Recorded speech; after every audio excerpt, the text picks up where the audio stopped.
शेगावचा आहे, नाशिकमध्येच असतो. तर पाटील मॅडमला एवढंच सांगायचं की माणसाचे केस गेलेले असले तरी चालतील, पण माणूस हा गेलेली केस नसतो.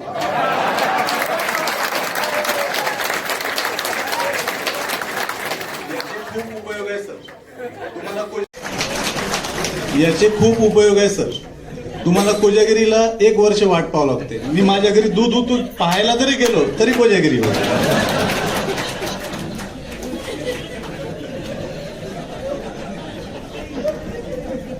म्हणजे तुम्ही कटिंग करायला जाता तर तो स्प्रे मारतो तुमच्या डोक्यावर.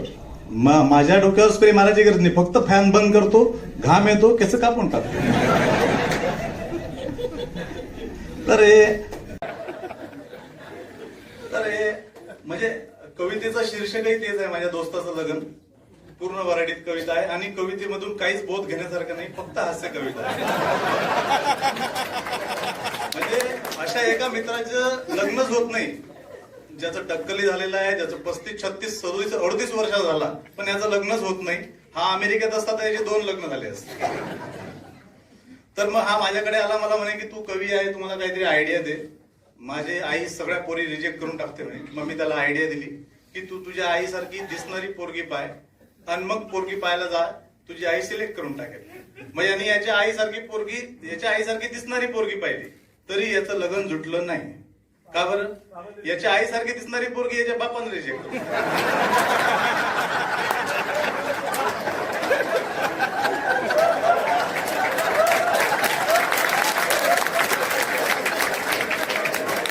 एका घरात 2 चेहरे सारखे नाही पाहिजे.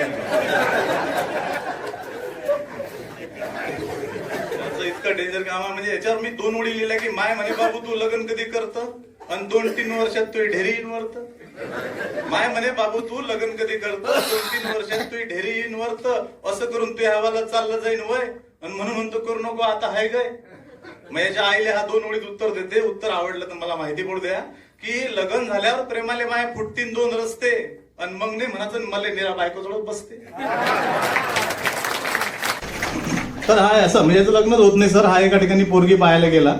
पोरीच्या भावानं पाणी गिनी दिलं आणि पोह्याची प्लेट घेऊन पोरगी आली आणि याच्या मायनं पोरीला मागे असं ओढून घेतलं, इकडे ये. तर पोरगी म्हणे आई काऊन ओढलं म्हणे मला मागे, काऊन ओढलं म्हणे मला. अरे हा 10-12 वर्षावर तर मलाही पाहायला आलता म्हणे.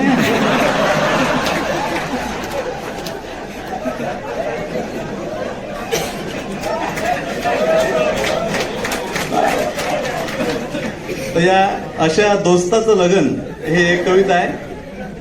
कवितेचं शीर्षक आहे दोस्ताचं लग्न. माझ्या दोस्ताले म्हणलं मी लग्न करून टाक आणि पाटलाची राजा चांगली आहे फाक. फाक म्हणजे मुलगी, विदर्भात मुलीला फाक म्हणतात. माझ्या दोस्ताले म्हणलं मी लग्न करून टाक, पाटलाची राजा चांगली आहे फाक. दोस्त म्हणे मा अजून वयच काय आहे आणि दाढीतले पांढरे केस रोज काढत जाय. दोस्त म्हणे मा अजून वयच काय आहे, दाढीतले पांढरे केस रोज काढत जाय. त्याला म्हटलं वय गेल्यावर मारा लागतील बोंबा आणि होणार नाही डिलिव्हरी, किती घेशील कोंबा. अर्धी आहे उघडील का अर्धी तरी झाक आणि कसंही करून यंदा लग्न करून टाक. पोरगी पाहासाठी आम्ही पाटला घरी गेलो, मी अन दोस्त माया भलताच येलो. येलने म्हणजे शिष्टपणा मारणे. पोरगी पाहासाठी आम्ही पाटला घरी गेलो, मी अन दोस्त माया भलताच येलो. पोरीले घेऊन तिचे मायबाप आले आणि धीरेच विचारलं मी तो नाव काय पाले. अन पोरीचा एक राजावर तिरपा होता डोया आणि ताटं सोडून जमिनीवर वाढत जाय पोया. पोरीचा एक राजावर तिरपा होता डोया, ताटं सोडून जमिनीवर वाढत जाय पोया. दोस्ताच्या कानात म्या फेकली मग न्यूज आणि पोरीचा एक राजा उडेलाय फ्यूज. दोस्ताच्या कानात म्या फेकली मग न्यूज, पोरीचा एक राजा उडेलाय फ्यूज. तरी म्हणे तो करून टाका फायनल. म्या म्हटलं अर्ध्या मधात बंद पडते चॅनल. तरी म्हणे तो करून टाका फायनल. म्या म्हटलं अर्ध्या मधात बंद पडते चॅनल.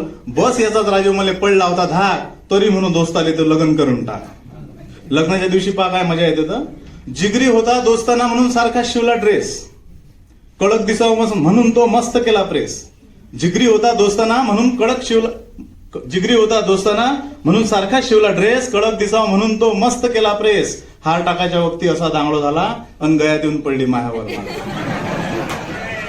हार टाकाच्या वक्ती असा दांगडो झाला, गळ्यात येऊन पडली मायावर मला. मनात म्हणलं पोट्टीनं काय करून ठेवलं आणि कोणासाठी ताट वाढलं कोण येऊन जेवलं. मनात म्हटलं पोट्टीनं काय करून ठेवलं, कोणासाठी ताट वाढलं, कोण येऊन जेवलं, दोन्ही फ्यूज उडले माये, डीपी जाऊन झाली खाक, तरी म्हणू दोस्ताले तू लग्न करून टाक, तरी म्हणू दोस्ताले तू लग्न करून टाक. धन्यवाद.